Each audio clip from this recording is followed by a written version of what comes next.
um, has done an exceptional job of getting the uh, of putting this plan together and getting it moving forward, and planning for that. So there's lots of information, there's lots of materials out there for you to look at, and and get more educated on this. I think one of the most important things that I'm looking forward to seeing, in addition to some of those large major repair projects that need to be done to some of these schools and replacement projects, is probably the safety and security aspect.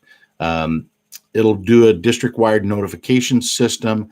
They'll update lighting and security cameras, new fencing. They'll control front more controlling of the front door uh, traffic through the doors, and they'll have a better visitor screening as well. So those things are important, as we all know. It's important to have our schools with a higher level of security.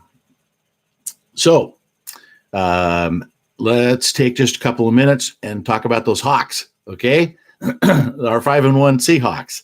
That is pretty darn exciting. I mean, the game last week. Okay, I know it's a terrible thing to say. I was doubtful.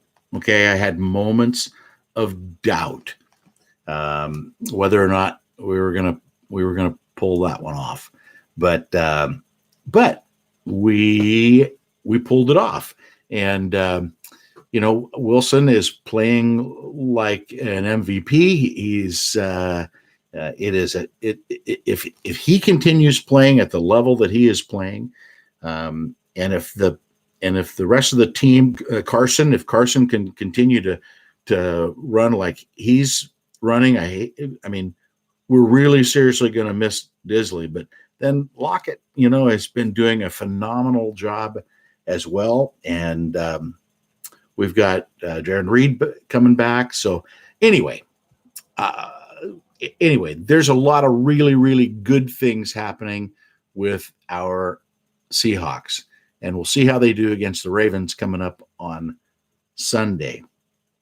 Speaking of Sunday, I will once again be teaching out at New Song. I'll be preaching out at New Song on Sunday morning at 10 o'clock from 10 to noon. So I'm just going to extend this invitation. New Song Worship Center is located at 161 Aaron Drive out in Lexington. And I've been preaching on a series called Three Things Abide: Faith, Hope, and Love. So that scripture is 1 Corinthians 13:13, and it's written in Paul's letter to the church in Corinth. It's his first letter that he wrote to them, and he says it's where he talks about love, and it's generally called the love chapter, but there's so much in that chapter, and there's just so much in this particular verse of there abides faith, hope, and love. And the first week that I spoke, I talked about faith. Last week I talked about hope. This week I'm going to talk about love. The following Sunday, I'll wrap it all up. So if you're free, if you're available, I'd love to have you show up. Love to have you come and spend some time fellowshipping out there. Also, one other piece of news: on Thursday, this coming Thursday afternoon at 4 p.m., I'll be hosting the Town Hall radio program on KEDO KLYK. That's AM 1400 or 99.1 FM. And my understanding is that the guests that will be, I'll be filling in for Bruce Pollock. And my understanding that the guests who will be there on Thursday will be Longview Mayor Don Jensen, who's running for re-election, as well as Councilman Mike Wallen, who is also running for reelection. Those are the two scheduled guests.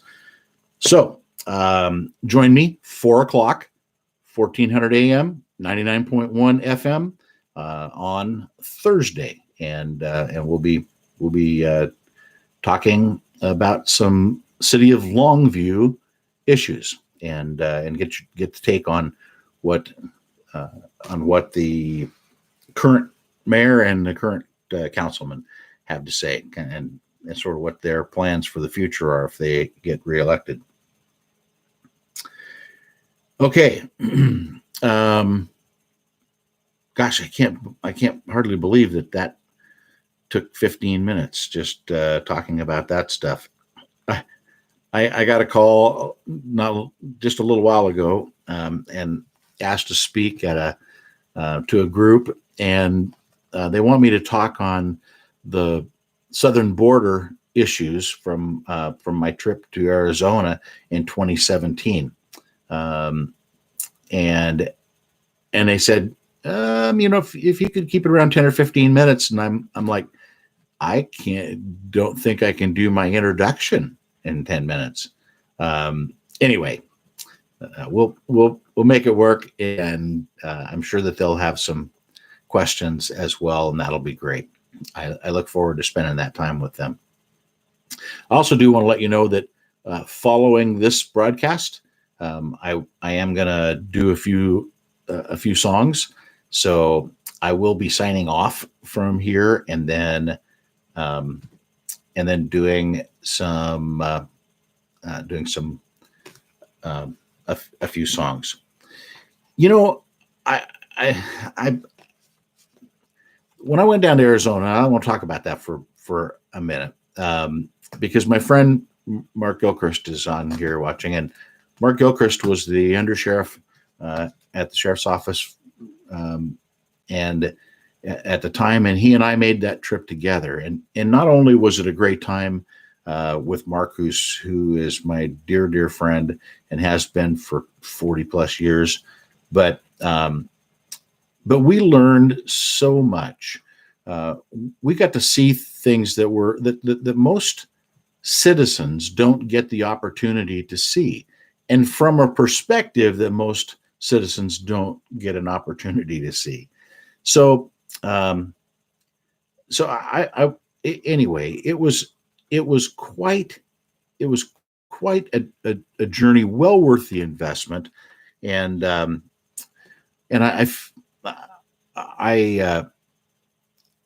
were some negative things that were said about it last year during the election time. I want to tell you that there were no negative things about that, and it was such a great thing. It was such a great time, and we learned so much just about the people. It's really it's always about the people. Folks, I mean, it's always about people, and we learned about the people who live there and what their perspective is.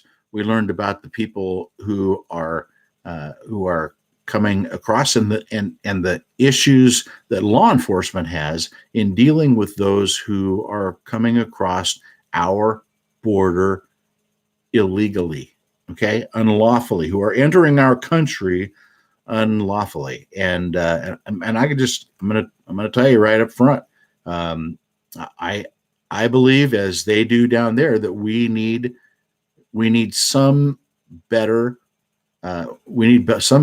border security. You just can't let people walk through. I mean, you don't let people walk into your house or onto your property and just start living there. We don't. So anyway, it's a fascinating topic. It's a hard topic, I know, for some, but I really want to encourage people to really look at the facts. The facts for yourself. Don't get tied up in the hype of it and or looking at the politics on one side or the other. Look at the facts, look at the truth, and make your own decision based on what you learn, um, not on what you read or see being put out there by somebody else. So anyway, um, that is enough on that topic. I want to before I get into the issue of, or I guess my main scripture that I want to talk about tonight, in the underlines. I want to actually just talk about two different sections of underlined scripture, and one of these is I want to tie in with one of the issues that we've been dealing with here locally. And it's not new for us locally. It's really something that's being dealt with across our country, across our state, our region. Every place is dealing with this, and that, once again, is homelessness. Now, whether you believe that all people who are homeless should, whether it's their own fault or whatever your place or your position is on that, whether you think that somebody should do something, is it the responsibility of someone? Is it the responsibility of the government to take care of people who are homeless? Those are all fascinating discussions, and people have very, very strong feelings about it, mainly because of a lot of the issues that we see around homelessness and sort of the taking over of parks, if you will. And I use the term taking over. It's not like it's a hostile takeover. They're looking for a place to stay that's somewhat out of the weather and relatively safe. That's pretty much what those folks are looking for. I've heard it talked about, and I will be honest with you. I've not attended many of the meetings, and some of that's been just because I was not in a position to do that. But it doesn't mean that I don't have an opinion, or that my opinion isn't formulated in some ways, based on facts. But what I do want to tell you is that I've heard it said many times. Why isn't the church stepping up? Why isn't the church doing something? The church needs to do more for these people. Well, of course, we've talked a little bit about this before, and the church is people. When you're talking about the church, it's a lot like talking about the government. So what is that? What kind of an entity is that? What is the church? What is the government? I mean, they are entities that are groups of people, and that's pretty much it. They are groups of people. Those groups of people who have taken it upon themselves to with government, it's people who have a job to do, that they volunteer, they get elected, they volunteer to do this, and they get elected to do this, and that pretty much is to protect and maintain individual rights. That's the role of government in the Washington State Constitution, according to Article 1, Section 1. I think that gets lost at times. But with the church's job is to promote Christ. That's the church's responsibility. Love the Lord your God with all your heart, all your soul, all your might, and to love your neighbor as yourself.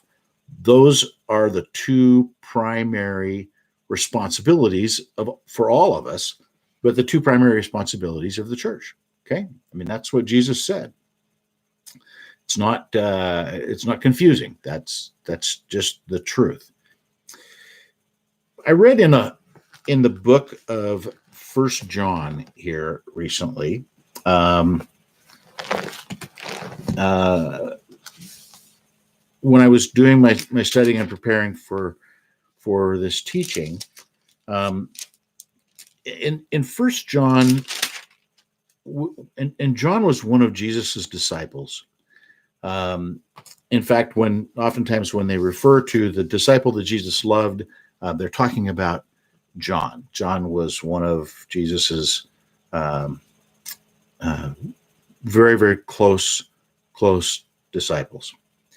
Well, he wrote a series of letters. First of all, he wrote the book of John, which is the Gospel of John, and then he wrote three other letters that are just called First, Second, and Third John as well. He also wrote the book of Revelation, but that's we're gonna talk about one section of Scripture here real quick. This is in his first letter, First John, the third chapter, and the 17th verse. Now, I got to tell you that these were not written in chapters and verses. They were written as letters, really. So I'm going to read this to you. 1 John 3:17. But whoever has the world's goods and beholds his brother in need and closes his heart against him, how does the love of God abide in him? Let me read that again. But whoever has the world's goods, in other words, you're pretty well off, you got stuff, and beholds his brother in need and closes his heart against him, how does the love of God abide in him? It's a fascinating question. John is encouraging us, each of us, to love one another, just as Jesus told us to. Love your neighbor as yourself. Love one another. That's what he said. So when I see a church here, and recently the Ministerial Association, they stepped up. I got to tell you, they stepped up big because it was put to them. What is the church doing? Why isn't the church doing something? Well, the church is doing something and has been doing something all along. But what the church is doing now is First Christian Church, which honestly is the church that I grew up in, that church, and so I love that church. I love the people there. First Christian Church has a small congregation. I mean, it's really decreased since the time when I was attending there, and I had about 6 or 8 opportunities to preach there over the past several months, and they're a wonderful, wonderful group of people. Love them.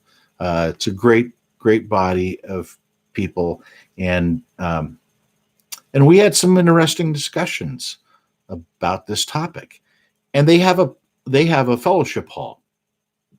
They have a fellowship hall, so they have some room that could be used to bring people in when the weather turns inclement.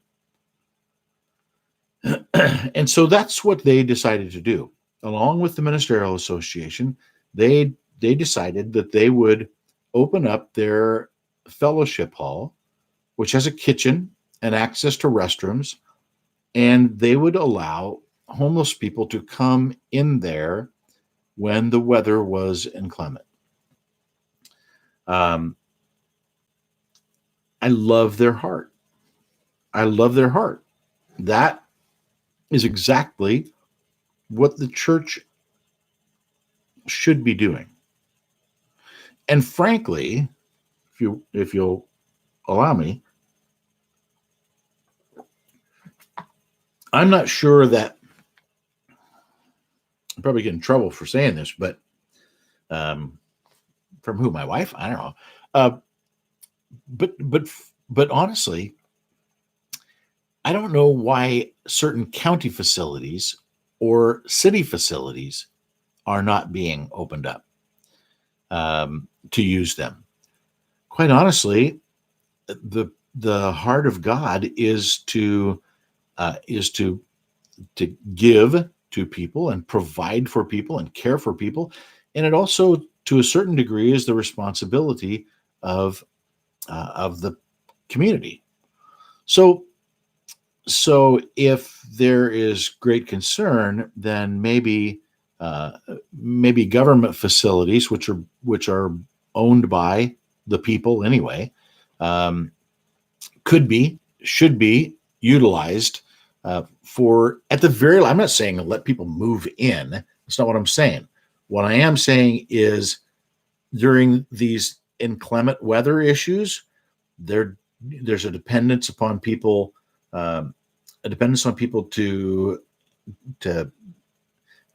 churches to step up, or other people to step up, and yet we have publicly owned facilities that sit empty, and quite honestly, I think that's somewhat of a travesty.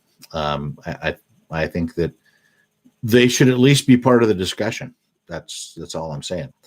We cannot depend on the government to do everything, because the government is you and me. The government are the people that we elect. The government is the citizens. It is of the people, by the people, for the people. Supposedly, that's the rule. That's what it's supposed to be, but it is not always like that. If you struggle with this, concept, this thought of helping the homeless or helping people, let me put it this way: if there was somebody broke down alongside the road, and it happens here all the time. If there's somebody broke down alongside the road, someone is going to stop and help them. It's just the way that it is. Somebody's going to stop and help them.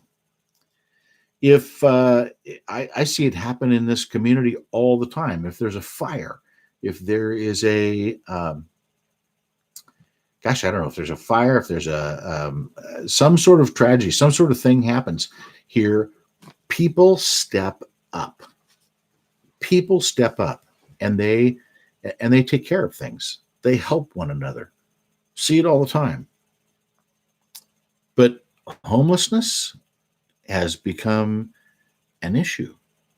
Homelessness is an issue, and some people are just they see it differently, and it is and I struggle with that some, partially because of this verse in 1 John. Whoever has the world's goods, whoever's well off, and beholds his brother in need and closes his heart against him, how does the love of God abide or remain in him? That's the question. See if I turn off that light, if this thing will quit getting funky. There we go. I think that it's starting to darken up a little bit outside now, so not quite so bad. Okay. I want to turn real quick to the other section of scripture that I wanted to talk about. And for once, one of the songs that I intend to do tonight is actually connected to the Underlines. So I always make this excuse that, okay, I call it songs from the Underlines, but it's not really songs from the Underlines. It's really just songs. Well, tonight, one of the songs is actually connected to the Underlines, and that I'm gonna read a section out of Psalms 139, a beautiful, beautiful psalm written by David, the king of Israel at the time, and it's a beautiful, beautiful chapter And uh, and there's so many wonderful things in there. Gosh, I'm just wrestling whether I should read the whole thing. It's only 24 verses, but um, let me just I will read to you the parts that I have underlined. Okay, these few scriptures. Verse 1: O Lord, thou hast searched me and known me. You know when I sit down and when I rise up. You understand my thoughts from afar. And you understand, you scrutinize, you look at my path and my lying down, and you are intimately acquainted with all my ways. That's just so wonderful. Even before there was a word on my tongue, behold, O Lord, you knew it all. And you enclosed me behind and before, and laid your hand upon me. Such knowledge is too wonderful for me. It is too high. I can't attain it. Where can I go from your spirit? Where could I flee from your presence? If I ascend to heaven, you're there. If I make my bed down below, behold, you are there. If I take the wings of the dawn, if I dwell to the remotest part of the sea, even there your hand will lead me, and your right hand will lay hold of me. If I say, surely the darkness will overwhelm me, and the light around me will be night, even the darkness is not dark to you, and the night is as bright as the day. Darkness and light are the same to you. You formed my inward parts. You weaved me, you made me in my mother's womb. And I will give thanks to thee, for I am fearfully and wonderfully made. Wonderful are your works, and my soul knows it very well. My frame is not hidden from you. When I was made in secret and skillfully wrought in the depths of the earth, your eyes have seen my unformed substance, and in your book they were written. The days that were ordained for me, and as yet there was not one, when as yet there was not one of them. How precious are your thoughts to me, O God! How vast is the sum of them! I should count them. They would outnumber the sand. When I awake, I am with you.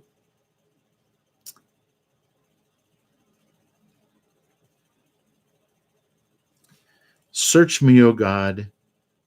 This is actually the verse I was gonna do. Search me, O God, and know my heart. Try me and know my thoughts, and see if there be any hurtful way in me, and lead me in the everlasting way. It is a beautifully, beautifully written psalm, and it speaks to me. It speaks to my heart. It's a wonderful psalm, basically declaring that Jesus is the Jesus is has been, always will be, that he knows you, and he knows about you, and he knows your thoughts, and he knows your heart, and he knows all of the things that mean something to you. So God didn't just love us, didn't just create us and then sort of abandon us.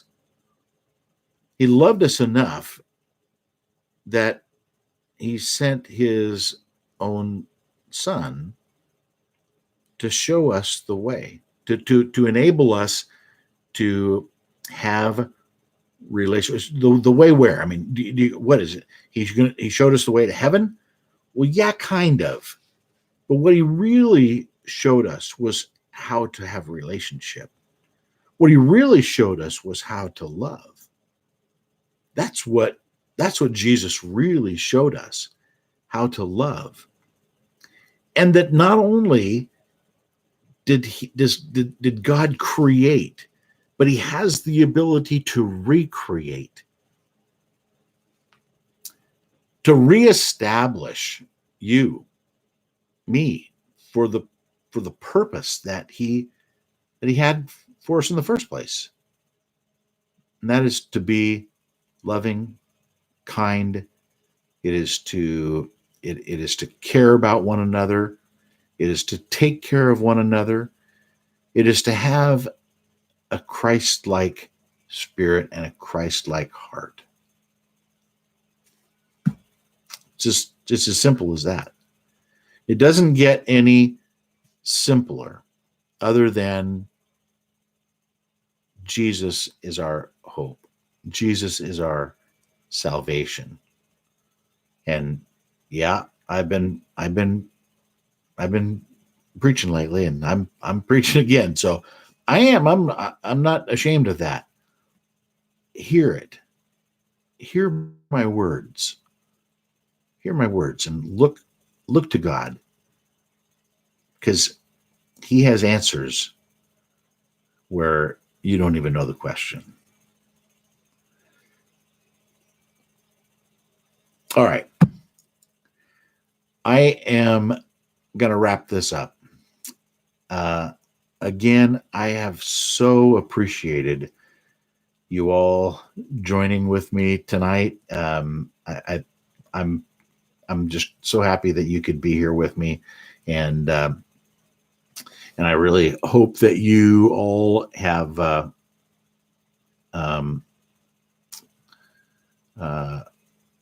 what happened here? My camera got turned around, and I don't know where or how. There I am. At least it was on that one. Anyway, so I just want to tell you that how much I appreciate you being here with me tonight, and sitting with me, listening to me talk. This is Mark My Words, and these are my words. These are my thoughts. I do pray, as you know, before this program begins every week. I just pray that God will take what I have to say, that he will, that first of all, what I have to say will come from him and through him and by him. Because if you just want to listen to what I have to say, I'm not sure that's a great idea. Because anything good that I have to say comes from him. It truly does. I want to say that I love you to my sweet daughter, who, by the way, if you're on Facebook, go to Princess Co. Princess Cope. That's PRINCESSCO. Princess Co. And take a look at her Facebook page and the business that she is doing. Haley is pretty much doing little girl princess parties. She has the crowns. She has the dresses of all the Disney princesses. She has shoes. She's got jewelry. She does makeup. She has a backdrop. She has everything to take your little girl and put together, or little girls, to do a party, and have a special princess tea party for them. Take a look at her site. I'm sorry, shameless plug for my daughter, who's amazing, has put this together all by herself, and I'm really proud of her. I'm thankful to Jake for supporting her through this, and even sometimes just biting his wallet and spending some of the money and investing in this thing.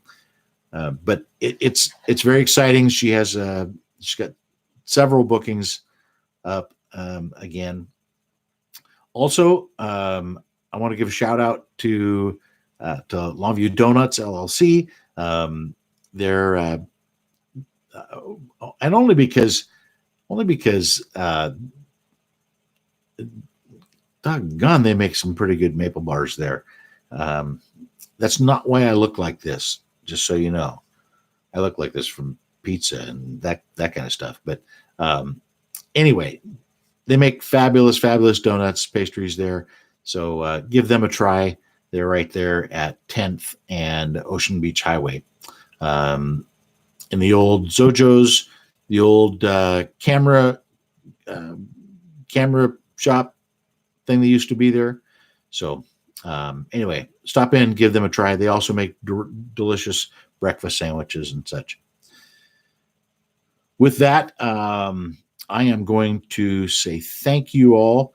Again, please join me on Thursday as I host the Town Hall radio program on AM 1400 KEDO and 99.1 FM. And again, I'll be interviewing Mayor Don Jensen and Councilman Mike Wallen will be the guests on that program. And I'm just filling in for the regular host. So with that, thank you all again. God bless you and good night. And I'll be back here in just a few minutes for you to do a few songs. Thanks.